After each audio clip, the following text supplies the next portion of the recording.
My father came back bringing tragedy with him once again. Betrayed by the father who left us for 17 years, he returned after mom died, not to mourn, but to steal everything she left behind. And what I discovered next changed everything. Welcome to Storytime Reddit, everyone. People often ask me, where's your dad? And for 17 years, all I could do was laugh it off. Because honestly, I didn't know either. My name is Nam, and for as long as I can remember, my family has always consisted of just 3 people: my mom, Aunt Mai, and my grandfather, my dad. He was more like a fictional character. Everyone talked about him, but no one actually ever saw him. Since I was little, I got used to not having a dad around for the important moments. Birthdays? He wasn't there. Mid-Autumn Festival? Nope. Even the day mom was hospitalized due to her lupus, there was no sign of him. And strangely enough, mom and dad were never officially divorced. Don't ask me why, because I never understood it myself. Every now and then, he'd show up out of nowhere, more like some sort of corporate Santa Claus. He'd show up, hand me a gift, offer a forced smile, and vanish before I could even register what was going on. When I was a kid, I used to wait for him even, though deep down, I knew he'd disappear again. That feeling, it was like stabbing the same old scar over and over, hoping it wouldn't hurt anymore. But a few years ago, things started to change. My mom's condition worsened. Aunt Mai took over her small business, and my grandpa, retired lawyer, moved in to help care for her. Our family was small but close-knit. We adapted to the new normal, even though mom wasn't as strong as she used to be. Then, out of the blue, my dad reappeared. At first, it was just a few short visits. Then came evenings where he'd sit by mom's bedside, help clean the house, or take me out to dinner. He apologized to me in a very dramatic way, saying he regretted missing out on so much and promised that once I was older, he'd explain everything. I didn't fully trust him, but at least I didn't feel so alone anymore. I thought, maybe he really is trying to change. God, I was so naive. A few weeks later, my mom passed away. Losing her felt like losing my entire world. She wasn't just my parent, she was my best friend, the one person who believed in me even when the whole world didn't. At the funeral, my dad stood before everyone and gave this heartfelt speech that moved people to tears. I cried too. I believed him one more time. But just a few days later, after the relatives had all left and the house had returned to its eerie silence, my father finally showed his true colors. He looked at me and said, "You can stay here until you turn 18. After that, you should learn to be independent and move out." I froze. This house, the place I grew up in, where every corner held memories of mom's love, was now, out of nowhere, just a place I was being allowed to stay in with an expiration date? No words of comfort. Not a moment spared for how I was feeling. I hadn't even finished grieving my mother, and now I had to process this cold announcement from a man who had abandoned me my entire life.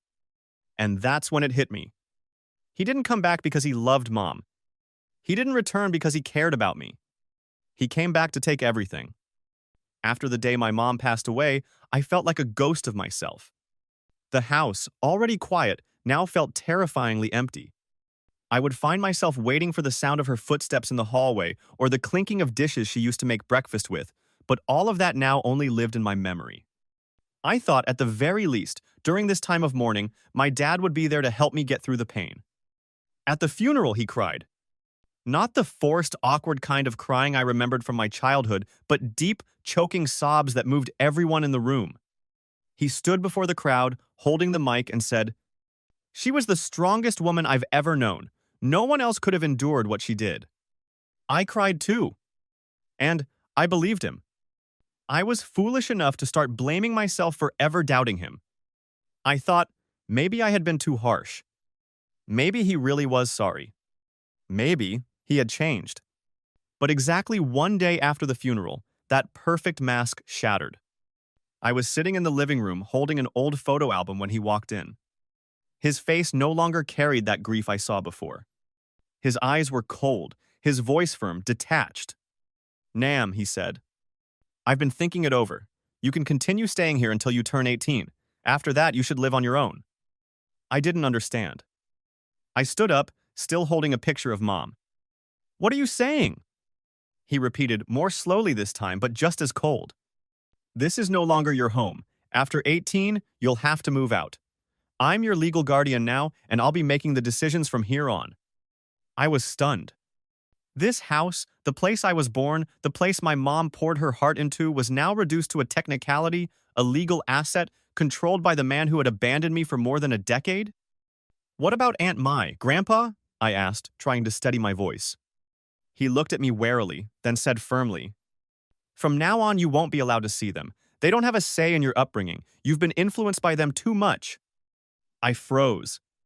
Not only was I being kicked out of my own home, I was also being cut off from the only people who had ever truly loved and cared for me. Every day that followed felt like psychological warfare. He installed a parental control app on my phone. Every text I sent, every call I received, was monitored. He enforced a 7 p.m. curfew as if I were some delinquent who needed to be watched like a hawk. Someone who was always top of my class, never once written up, never skipped school, never caused my mom a single moment of distress, was now treated like a criminal. I wasn't allowed to visit Grandpa. I wasn't allowed to call Aunt Mai. I couldn't even talk to my friends unless they were pre-approved by him. Worse, he started interrogating my friends, asking them what school they attended, what their parents did for a living, and what their GPA was. One of my closest friends actually broke down crying after being grilled by him like she was a suspect in a criminal investigation. That's when I finally saw it. Those tears at the funeral weren't for Mom. That touching speech, just a performance. And this was the real act. Seize the house, control me, isolate me from anyone who might protect me. And me foolish, grieving Mayhad actually cried, thinking he genuinely mourned my mother. I used to think there was nothing worse than losing my mother. But I was wrong. Because there is something worse than death being betrayed before your heart even has a chance to begin healing. After weeks of being monitored, controlled, and isolated by the man who once called himself my father, I realized I couldn't live like this anymore. I had no freedom, no sense of self, and worst of all, I no longer felt safe in the very house I had grown up in. So, I decided to escape. No, not in some dramatic movie-like way. There was no suitcase dragged behind me or determined stare into the night. All I had was a phone under surveillance, a heart in chaos, and a sliver of hope me best friend Lisa. I couldn't call Aunt Mai directly. My father had deleted all the contacts and blocked every account he could. But I knew Lisa still had a way to reach her. All I needed was to send one short message. "Please, help me contact my aunt." Lisa got it immediately. The next morning, she slipped a small piece of paper into my desk drawer. It read, "Aunt Mai says, be ready by the weekend. Everything's arranged." That Saturday, when my dad left to handle some business, which I had every reason to believe was shady, I packed a few changes of clothes, Mom's old photo album, and the teddy bear she once gave me. No tears, no hesitation. Just a quiet goodbye to the beautiful memories that had now been stained with bitterness. When the door opened, Aunt Mai and Grandpa were standing there, both their eyes filled with fury and pain. Before I could even say a word, Grandpa pulled me into a tight hug, his arms trembling. "My boy, how did things get this bad?" I told them everything. Every detail. The control, the threats, the words that hit like a whip to the heart. Grandpa held my hand the whole time, and Aunt Mai said nothing until I mentioned how Dad had forbidden me from seeing them. "You know what, Nam?" she finally said, her eyes burning with fire. "We've got something to tell you too, and trust me, your father will never see it coming." I was confused. But then they began to open up a world I never imagined existed. Turns out, in her final months, my mother had known everything. She knew my father hadn't come back out of love or guilt. He came back for money, more specifically, her assets. She had quietly set up a trust. The house, her small business, everything valuable had been legally transferred. The rightful heir, me. The legal guardian she appointed, Aunt Mai. My father, just a husband on paper with no real love or loyalty, had zero ownership rights. I stood there, speechless. So, why is he still in control of the house? Why is he acting like he's my legal guardian? Grandpa calmly pulled out a folder from his bag. Because he's putting on a performance, and it's time for the final curtain. Every page was proof. From financial embezzlement in my mom's company to the bombshell. He had another family in Nebraska. A woman named Linda. and 2 kids, one of whom looked eerily like me. I couldn't speak. It felt like my chest had been crushed. All those years I sat by the window, hoping Dad would come back. He was across the country, raising another family, loving other children, living the life I thought was meant for me. I looked at Aunt Mai and Grandpa. So, what do we do now? Aunt Mai squeezed my shoulder, her eyes blazing with purpose. We give him a meeting he'll never forget. After learning the shocking truth about the man I used to call Dada Man, who turned out to be both a betrayer and a con artist, who had been deceiving 2 families for nearly 2 decades, I knew I couldn't stay silent anymore. I had been silent for far too long. Silent when he was absent. Silent when he tried to control me. And I had almost stayed silent when he tried to steal everything Mom left behind. But not this time. Aunt Mai, Grandpa, and I decided we would confront him face to face. Not over the phone, not through texts. We wanted to sit across from him, in public, so he couldn't fake his way out or twist the truth too easily. We picked a familiar restaurant near home, a place where he wouldn't dare yell or put on a show in front of strangers. That day, I couldn't stop shaking. Maybe because for most of my life, I had never been allowed to speak my truth in front of that man. We arrived early. He showed up late, as usual, dressed sharply in a suit like he was trying to cover his nerves with a polished look.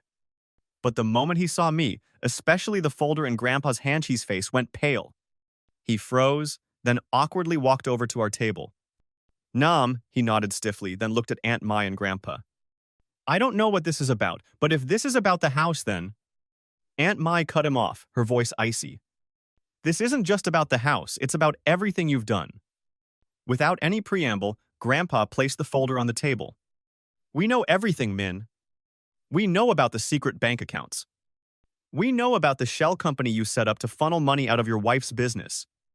And most importantly, we know about Linda and the 2 kids in Nebraska." His face immediately shifted again. Then he scoffed. "What are you people talking about? What documents? I don't know any Linda." But his words had no weight anymore. Aunt Mai opened the folder and laid out the evidence bank statements, wire transfers, photographs of him with Linda and 2 kids' own, of whom looked eerily like me. I still remember the chill that ran down my spine when I saw those pictures. While I was lighting incense for Mom and sobbing beside her portrait, he was laughing and playing in the yard with a completely different family. His face turned white. "Were you spying on me?" he asked, trembling. Grandpa stayed calm. "We investigated you.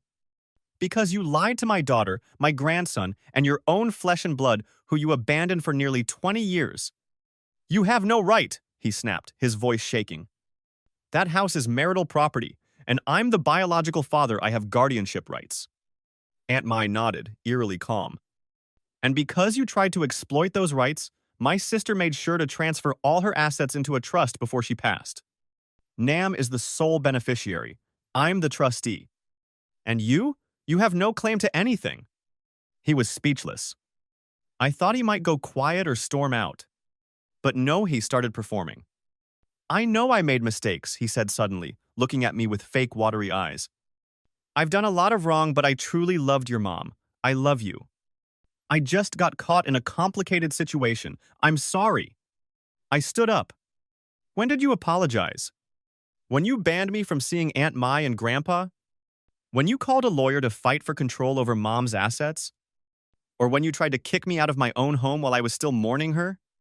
He couldn't answer that. But still, he tried to bargain. "If you take legal action, Linda and the kids will be homeless. Do you really want to do that to them?" That was the moment I realized he wasn't remorseful. He was just switching strategies. I took a deep breath. When I needed a father, you weren't there. And now, I don't need a manipulator wearing the title of Dad. He went silent. No rebuttal, no apology. Just the twisted expression of a man who finally understood this time he had truly lost.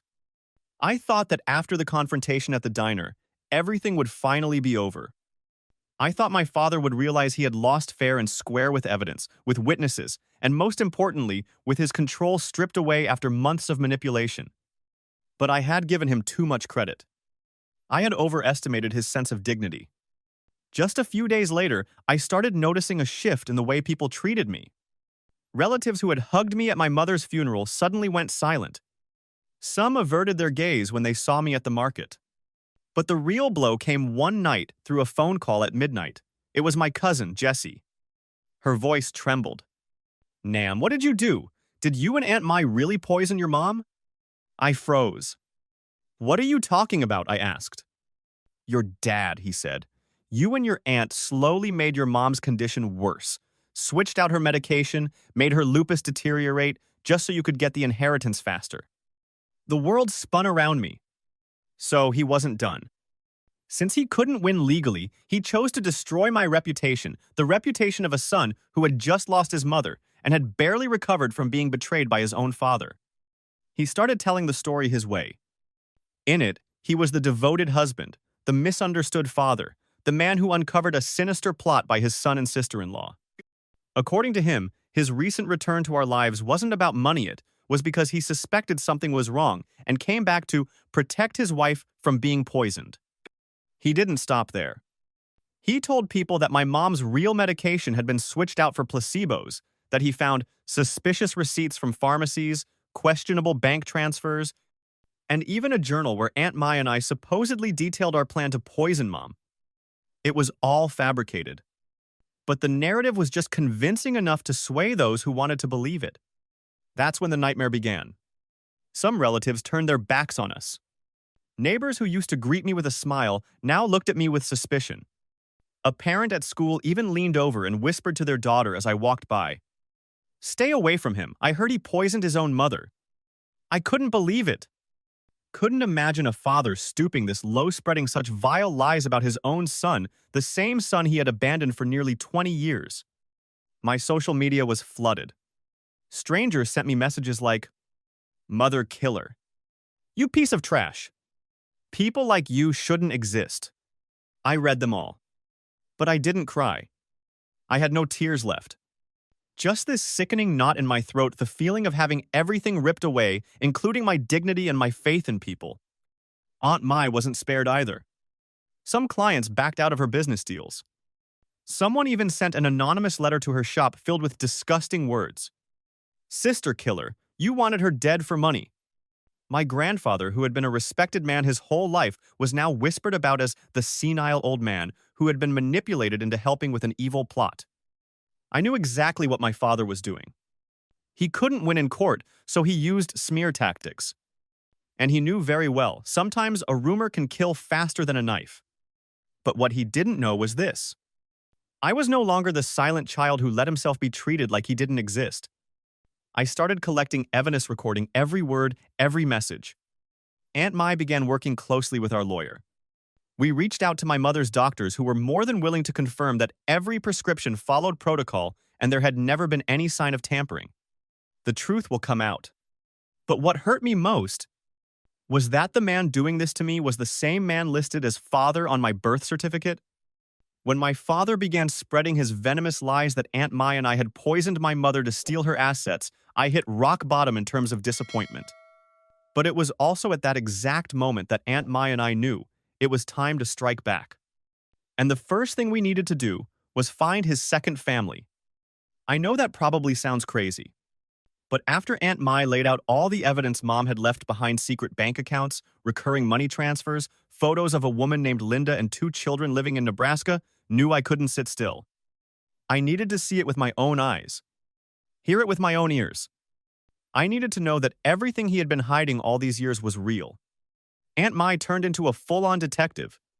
She tracked down the trail from bank records, GPS history from his car, and even old social media check-ins. And then, like the final piece in a puzzle, we found a name, Linda. An address in a peaceful suburban neighborhood. And a family who seemed to have no idea they were living in a lie. That weekend, Aunt Mai and I hit the road. I had never felt my heart race so fast. When we pulled up in front of a white-painted house with a wooden fence and flower trellis, I saw 2 kids riding their bikes. One looked about 10, the other a bit older than me. And strangely enough, they both had features that looked a lot like mine. Aunt Mai gave me a nod, like a silent cue. "You ready?" I swallowed hard and walked up to ring the doorbell. The door opened. A middle-aged woman stood there, her hair tied neatly back, wearing a simple button-up shirt. When I said my name and mentioned my father, the man she knew as John, her face froze. "Who are you people?" she asked, eyes narrowing with suspicion. I took a deep breath. "I'm his son. The son of the wife he's been hiding from you for the past 16 years. Linda stood frozen. I reached into my pocket and handed her the documents, photos, paperwork, even pictures of him with my mom. She flipped through each one, her hands trembling, and then collapsed onto a nearby chair. "So, he's been lying to me all these years." We sat down and told her everything. How my mom got sick. How my dad suddenly came back, took control, stole what he could, and then spread horrible rumors to destroy our family's name. Linda couldn't stop crying. She told us how he was always traveling for work. How he once claimed to have early-stage cancer and needed frequent hospital stays. She even forged medical records to make it believable. He said he was an international business consultant, Linda choked out. I had my doubts, but I always told myself I was just being paranoid. I looked around the small house, the family portraits hanging on the wall, the two kids, my half-siblings sitting in the living room, staring at us in confusion. And in that moment, I realized something. They were victims too. Just like me. Just like my mom. Just like everyone else who had ever trusted him. Even though she was shocked and heartbroken, Linda didn't blame me. In fact, she held my hand tightly and said, "Thank you for coming. Thank you for telling me the truth, no matter how painful it is." Before we left, I asked her, If you're willing, would you come with us to confront him? To finally put an end to all of this?" Linda looked at me, her eyes filled with determination, and nodded. "Let's finish this, for everything he's destroyed." 2 days after that life-altering meeting with Linda, I still hadn't recovered. Every time I pictured her holding those documents, breaking down in front of Aunt Mai and me, my heart sank. Not from hatred, but from heartbreak. Because yet another person had been shattered by the same man who had already torn my life apart. Linda agreed to face my father with us. Her voice was calm but firm. "This isn't about revenge. It's about justice. I need the truth, and so do my children." We scheduled the meeting at the same diner, one where he once played the role of the wounded father, raising his voice, begging for forgiveness. This time, he had no idea Linda would be there. And as for me, I had never felt more ready. He arrived early. His suit was still perfectly pressed, hair slicked back like he was preparing for another performance. But the second he walked in and saw Linda sitting beside me, his face went pale, like he had just seen a ghost. He stopped in his tracks, frozen by an invisible force. "Linda, what are you doing here?" he stammered. Linda stood up. Her voice was calm, but sharp as a blade. "You have two choices. Sit down and face the or walk out like you always do. But if you walk away this time, I won't stay silent anymore." My father sat down. His eyes darted nervously around the room, searching for an escape route. But my grandfather was already standing by the door, blocking the exit. And Aunt Mai laid a thick folder on the table. Inside were legal authorizations, financial transfer records, forged medical documents, and evidence from Linda. There was no way out now. I didn't mean to," he began, his usual act starting to kick in. "I got caught between two families. I didn't know what to do." For the first time in my life, I interrupted him without trembling. "You weren't caught between two families. You built two nests for yourself and crawled into whichever one felt warmest. My mom is gone now, but at least she doesn't have to hear these lies anymore." Linda looked him dead in the eye, tears welling up. "You lied to me for 16 years. You let me break my back raising two kids while you disappeared on fake business trips and pretended to be a cancer patient. But the truth is, you were just off playing the role of the loving husband to another family." He had no more words. His head dropped. His lips quivered. Then my grandfather pulled out a formal agreement and placed it on the table. "This is the deal," he said. "You will publicly apologize to our family, especially to Nam and Mai, for the disgusting lies you spread. You will remove all false claims and promise to never interfere with Nam's life or his inheritance again. If not," he paused, "this entire file will go to the court and to your wife, if she legally exists." No one needed to say another word. The room fell heavy with silence. Only the sound of papers being flipped, a pen scratching across the page, and the pitiful sigh of a man who had once believed he could manipulate two worlds forever. Before we left, he looked at me, his eyes sunken with defeat. "I'm sorry, Nam. I never meant for things to end like this." I didn't answer him. I just looked him straight in the eye and said, "I've forgiven you before for being absent, for being cold, for lying. But this time, there's nothing left to forgive." We left the diner without a single glance back. And for the first time in a long time, I felt free. Not because he had fallen, but because I had finally stopped falling because of him. My final confrontation with my father had ended. Not with shouting, screaming, or curses, but with truth. And with a silence that, for the first time in my life, didn't terrify me. He signed the agreement that severed all legal ties with me, removed every slanderous post he'd made online, and then, just like always, she vanished. No goodbye. No apology. No sign of real remorse. But this time, I didn't expect any of that. I didn't need it. In the days that followed, I thought I would feel empty. I thought I would sink into a deeper grief. But instead, I felt lighter. As if the enormous weight I had carried on my chest for 17 years had finally been lifted. The weight of waiting at the window for a father who never came. The weight of being treated like a burden instead of a son. Aunt Mai moved in with me. The house, once haunted by memories and pain, slowly transformed into a place of warmth and recovery. She took over the small business Mom left behind. And I began therapy. At first, I resisted it. I thought I could handle everything on my own. That time would heal it all. But I was wrong. Because some wounds don't just fade, they fester until you face them head on. And therapy taught me something I'll never forget. That forgiveness doesn't always mean forgiving others. Sometimes it means forgiving yourself. For breaking down. For staying silent. For almost giving up. I think about my mom every day. I miss her voice, her laugh, her gentle knock on my door. "Nam, breakfast is ready." I miss the way she listened when I rambled on about my silly teenage dreams. Sometimes I still sit in the kitchen and cry. But now, it's not a storm. It's a soft, cleansing rain. And Linda? The woman I feared might hate me for exposing everything? She's become one of my closest friends. She and her kids, me half-siblings, are now a part of my life. They, too, were trapped in the same web of lies. But now, we're finally free. I return to school. The stares, the whispers, they're still there. But I no longer shrink beneath them. Because I know who I am. And when someone asked me, "If you could go back, would you want a different dad?" I used to say yes. But now, I say no.